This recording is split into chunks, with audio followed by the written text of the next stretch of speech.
and welcome back to another episode of Grit and Grace Leadership Talks with myself, Kate Taylor. I'm so excited to share with you an amazing lady that I'm going to be interviewing today. Her name is Ashton Hayes, and she is an accredited mental health social worker. She's also runs her own private practice and is also doing a lot of supervision work as well with people who also want to become accredited mental health social workers. So welcome, Ashton.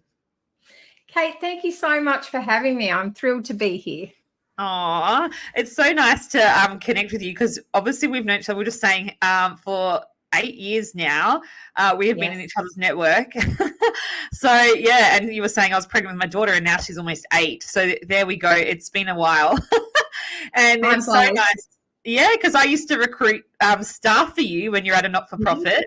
And now look at how far you've come in that 8 years and look at what I've done at Taylor Care. So it's been so cool to watch our journeys and see how we've all grown and evolved and all the things we're doing. So, yeah, it's so cool to see you and what you're doing at the moment at Willow Tree Wellbeing private practice, isn't it? Is it your private practice? Yeah.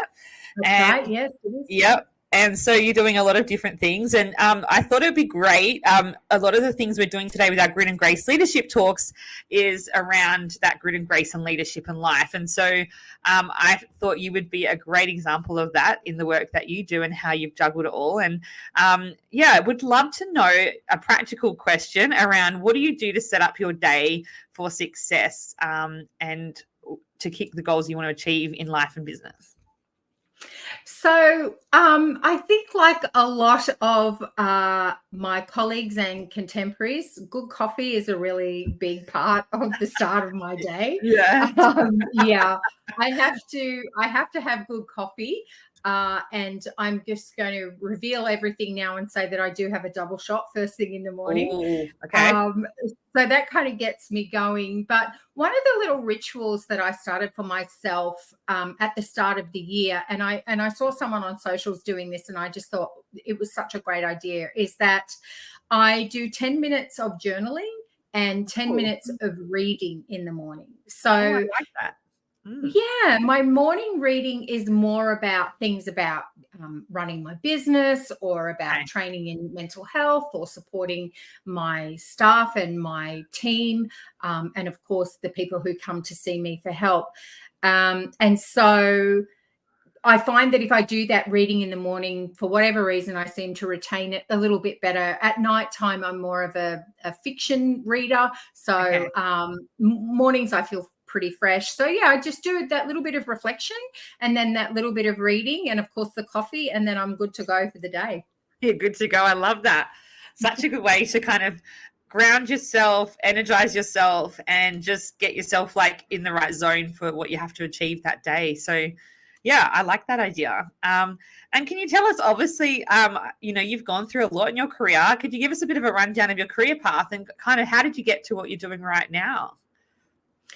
Yeah, it has actually been a bit of an interesting journey when I sit down and think about it. I guess when you and I met, I had just taken over a big team in Southwest Sydney and I needed staff, and I got in touch with you and the rest is kind of history from there. But I think after running that program for a couple of years, I realized that at my senior management level, it was a little bit, I was a little bit away from seeing clients face to face, and I really wanted to get back into that face to face work.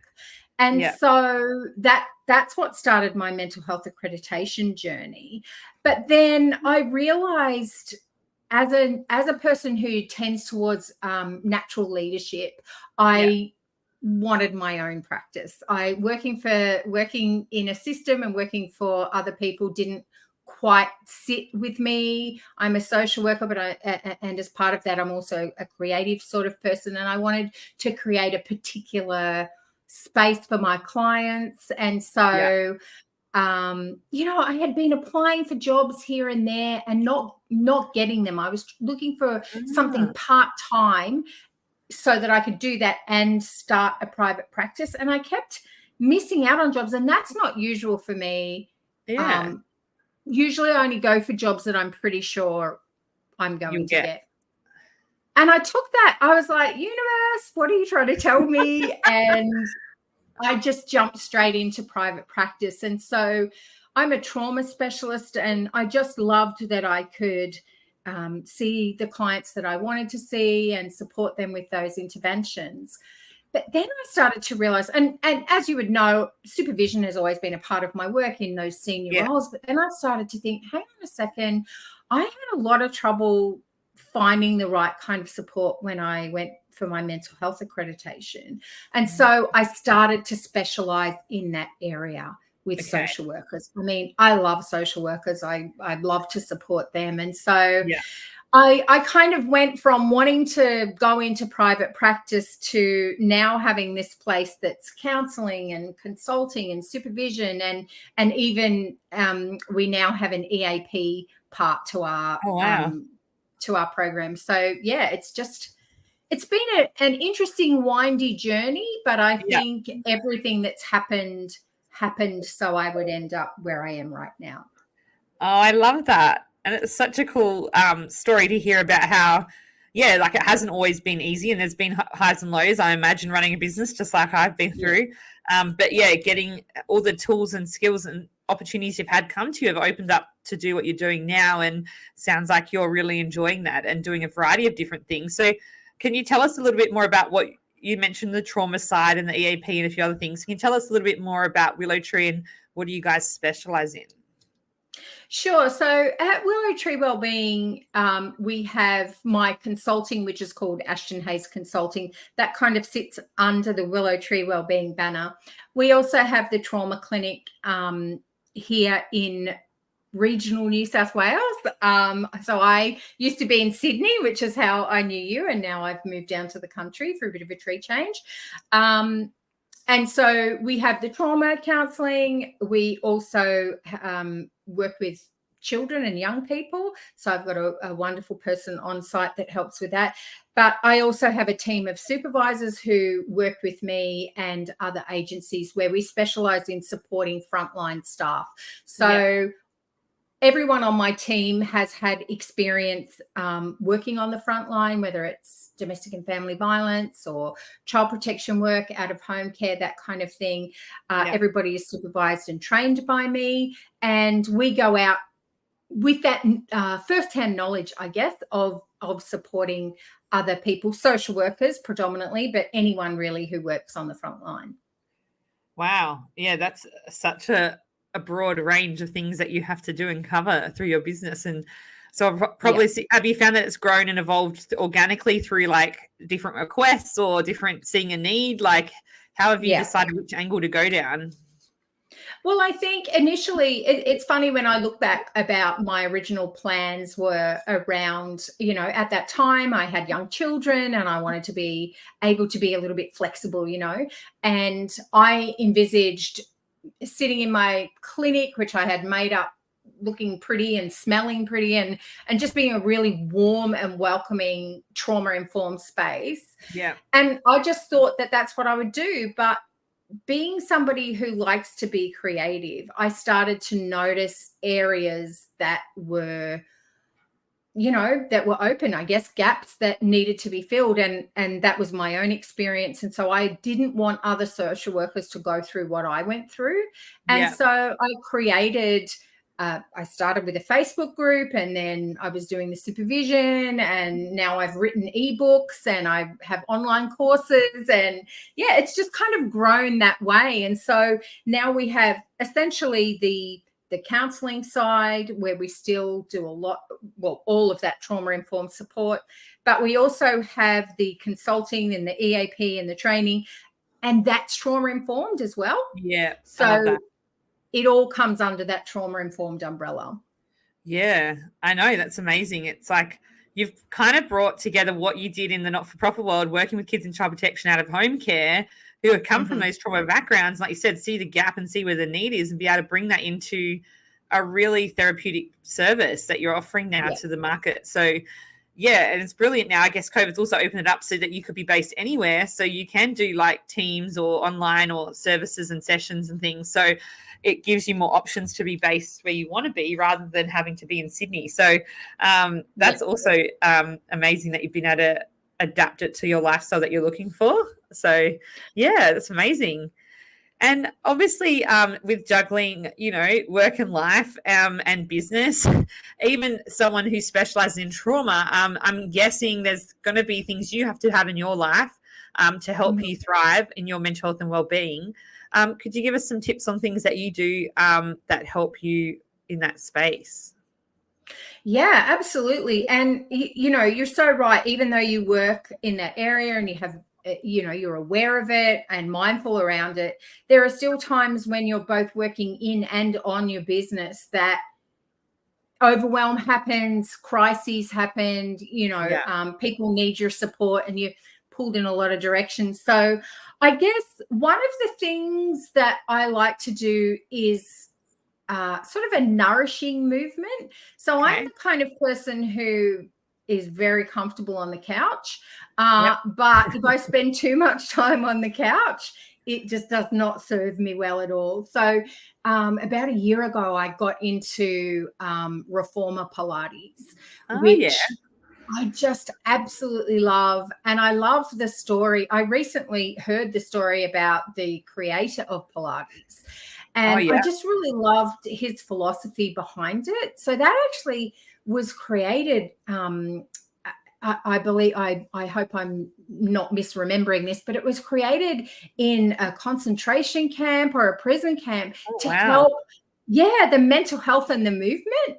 And so I really love that about Reformer Pilates. Plus, if I'm on a reformer, I'm lying down. So it's sort of like the couch, but also exercising. I love that. You get the blend of the two, but still moving your body. Exactly. Yeah. So I like to do stuff like that. I like swimming. And, as you know, when I moved, I built a house from scratch, which means getting a garden from scratch. Kate, I can tell you, I never knew how much work that was going to be. That's a workout in itself, isn't it, doing gardening? It so is. There's a lot of weeding in my weekends, but it's just a nice way to kind of get outside and ground and, potter around. And so those are the kinds of things that I do. I also like to kind of do a little bit of daily meditation, just a short one. I'm not one of those people who can meditate for hours on end, about 5-10 minutes, and that's the top. But that's a really nice grounding to do, just to kind of center myself and be able to, I guess, separate a little bit from the busyness of the business, if that makes sense. Yes.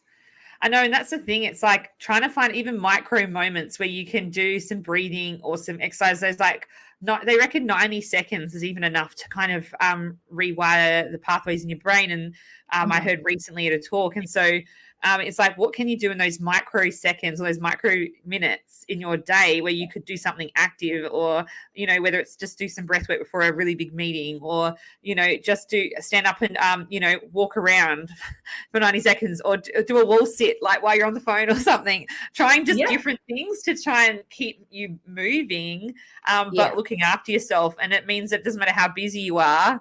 Like I have a friend at the moment, she's got a lot of travel coming up with her business and work, and she's like, I sent her this thing on self-care, and she was like, you're so right, like I do need to look after myself better. But she's like, I don't know how I'm going to do it in the next month because I'm away literally 3 weeks out of 4. And so I said to her, it just came to me, and I said to her, what if you just chose 2 things to do while you're away? Like that would either be 2 liters of water and a meditation every day, or, making sure I get 30-minute walk in every day and eating a healthy, nutritious breakfast. Like, don't try and revamp your whole diet and lifestyle while you're traveling, right? But just pick 2 things you're going to do better and add that into your week. For me, it's been starting green juices first thing in the morning before the coffee. So I've been trying to because I just can't get enough greens into my diet. So I thought if I start my day with that, I literally just have one of those Nutra Ninja blender things, put it all in and blend it up, and done in 5 minutes. I try and get as much greens as I can: kale, celery, cucumber, spinach, and a bit of lemon, some kind of fruit like apple or pineapple, get that in there, a bit of ginger, bit of mint I've tried this week as well to kind of freshen it up. That's amazing. And it's actually been really nice just with coconut water or normal water, but it's actually been, I'm trying to have that first and then an hour later having my coffee and brekkie, and so that's actually been really good. I've been feeling like my skin's so much better, and I just feel healthier. And I remember I stopped doing it for about a month, and I was like, why did I stop doing that? Because I actually felt better when I did it. So sometimes it's about remembering back to when you felt your best or when you felt healthier and going, what habits did I have in my life at that time that I'm not doing right now? And do I need to bring it back? Like, you know what I mean? Because it's so easy just to be busy, especially as business owners, as leaders. And I think, we have to give ourselves that grace too, and going, what is it that we need to thrive, and how do we look after ourselves better? Absolutely. Yeah. No, I think I have heard that you're supposed to wait to have your coffee. I'm just not quite there yet, but I'm Yeah, actually, funny enough, I never thought this would happen because I love coffee too. But because I've been doing 2 weeks now of green juices, I'm actually not craving the coffee as quickly as I was before. So maybe it's helping that. Like, maybe my body's adjusting to this new routine, and I'm actually training it to like not need it as quickly. But yeah, we all have our thing, right, that we need to help us through. And I tell my PT, I'm like, I don't care what exercise or diet plan you put me on, but I'm having my coffee. Like, that's one thing I cannot leave. Like, I'll cut the alcohol, but I can't cut the coffee. Like, and it's hard, isn't it, juggling it all? But just doing that 1 or 2 things for yourself in your week that you weren't doing before, the habits that you could bring back in, like going for a walk, when you're having a meeting, rather than just, walk and talk meeting outdoors is even better. I started doing that recently with my daughter going to gymnastics after school. I have to like wait around for her. So I started thinking, well, instead of just sitting out in the park nearby, and I've just been doing laps of the park while I chat to my clients or candidates, or do my calls. And it's actually been so good because the time passes quickly and I feel so active and healthy. And I don't know. I just like, I'm trying to integrate exercise and wellbeing into my weekly schedule, if you know what I mean, rather than trying to say, I need to get to a gym class at this time. It's actually saying, well, what am I already doing and where could I fit in some movement? So that's been something I've been finding helping my wellbeing a bit more too. And also, because I'm always big on having a self-care and mental health toolkit to help you through as a business owner. Because at the end of the day, it's not about it's not a sprint running a business. It's definitely a marathon. Exactly, and if we're going to last the distance, we need to have healthy tools in place to help us be sustainable, right? And to ride the waves of COVID and all the things that we have in the last few years. It keeps coming up on my memories on Facebook around this, like about, 2 years ago today, what you were doing. And I'm like, oh boy, we were in lockdown homeschooling my daughter in kindergarten at the time. And it was just like, how did we actually do that? Well, I think that it's such an important point that you bring up around that kind of idea of when you look back, you think, how did I do that? But in the moment, you're just doing it, right? You're just on the ground doing what you need to do. But it's a self-care toolkit is really important. One of the things that I do say to people is that you also have to incorporate boring self-care, like put the dishes in the dishwasher, not on the top of the dishwasher. Or true. Maybe make your bed each day, which some people like to do that, some people don't. But little things like that you also want to have in your toolkit so that you've got the good stuff and also the stuff that when you look in your bedroom and you see the bed's made, you're like, oh, okay, I feel uncluttered and clear. Yeah, you're right. Because I had this exact argument with my daughter, and I said, "Why don't you just make your bed in the morning? It takes 2 seconds to pull your blanket over and make it look tidy." And she was like, "Oh, it's just so like it doesn't really matter. I'm just going to get in it tonight anyway." And I was like, "No, really, it makes you feel better for your day. And if someone happens to pop in, at least the house looks tidy, and they walk past your room, they'll see how beautiful and tidy it is." And she was like, "Oh, I just don't get this, Mum." But I do it, and I make my husband do it too. And they're like, "Oh, I see now." Like, yeah, it does help me feel like less cluttered having a tidy bed. And yeah, it's nice to get into a made bed. I feel at night like. I love the day when the cleaner comes every fortnight because she makes my bed look like a hotel room with all my pillows and cushions and it's like, I've gone to stay somewhere for the night.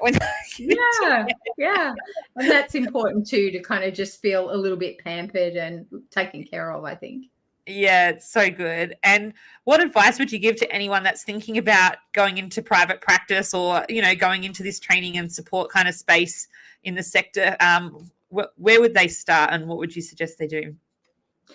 Yeah, I think I would suggest that you get a good supervisor. That is just so important, to have a supervisor who can support you. I guess with me and with the people who are on my team, we not only support you from the clinical side of things, but we also support business growth, because that's an area of, I guess, mentoring and coaching that we offer alongside of the supervision, which allows people to draw on our experience that we've had, and then allows them to kind of,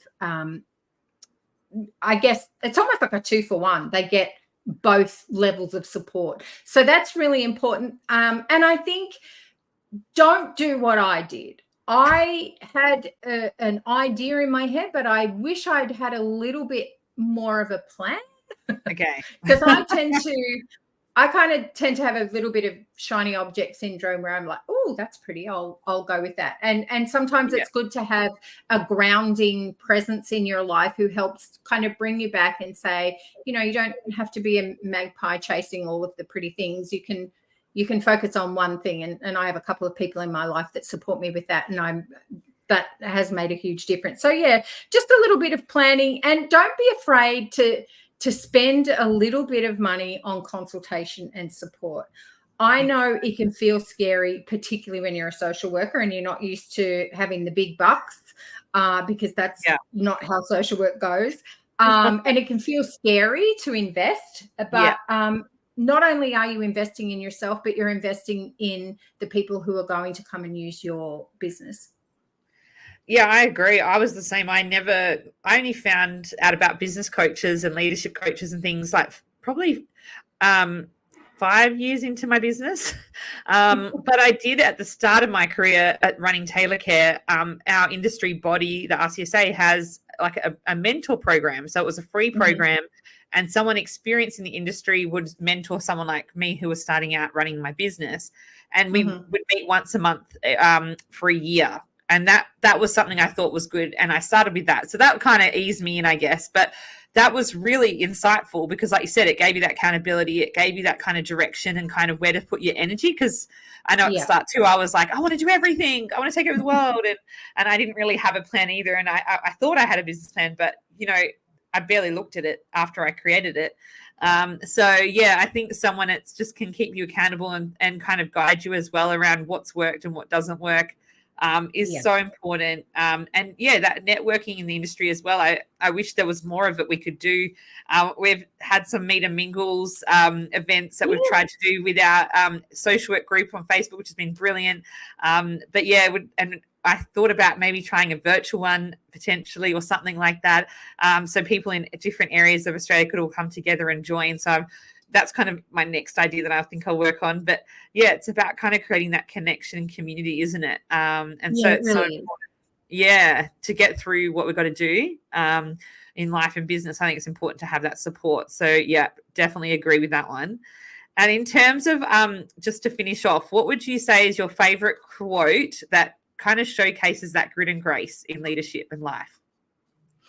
Well, like a lot of social workers, Brené Brown is our go-to person. And so this is a quote from her, which is, "The middle is messy, but it's also where the magic happens." And I think a lot of the time when we have goals in mind, we get so focused on the goal that we forget to engage in the creativity that happens along the way. And so when you're feeling like really overwhelmed and stressed and you just think, oh, I've got to get this done, you can stop and just kind of think, hang on a second, let's let these creative juices flow a little bit. Yeah. And that actually not only helps us towards our goal, but may actually mean that the outcome is even better than what we originally planned. So yeah, she talks about it being the day 2 work. Day 1, everyone's all excited. Yay, we're all welcoming each other. Day 2, everyone's like, oh God, now what? And And I really love that. And I see that in my work a lot. I meet all these social workers who are saying, how can I do this accreditation? Or how can I be a better leader? Or, how can I start my private practice? And I say, right, let's just get messy, and then we'll get you to your goal. I love that. Yeah, it's so important, isn't it? And it's like that power, and her talks around vulnerability as well, and courage and that grit. In leadership and life, I think it's so important. And yeah, that supporting, like being okay with it being messy, like you said in the middle, and yes. not like you've got it, like when you declutter your house, right? Like, or a room in your house, everything gets way messier before it gets tidier. And so it's like that, isn't it? It made me think of that. It's like, yeah, it's got to get worse before it can get better. And so you've got to dig deep, to get that. So yeah, I love that. And so thanks so much for your time today. I really appreciated our chat. It's been so good to reconnect with you and hear about all the things you're doing. It's just amazing. And definitely reach out to Ashton if you are looking for any support or supervision or services. Please check out Willow Tree Wellbeing and Ashton Hayes. And how else could they get in touch with you? Yes, so Willow Tree Wellbeing website and ashtonhayesconsulting.com.au. That is my consulting website. So either of those will lead you to me. Yay. Awesome. Well, thanks so much for your time today. Thanks, Kate. I appreciate it.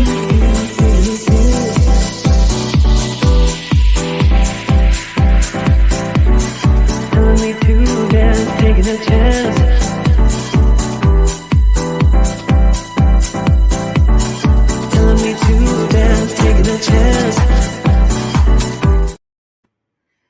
Thank you for listening in today on our latest episode with Ashton Hayes. Please reach out to her or myself if there's anything we can help you with your businesses or in your career goals. We'd love to hear from you, and give us a love and thumbs up, and share this podcast or this live with anyone in your network that you think could benefit. And have an awesome day.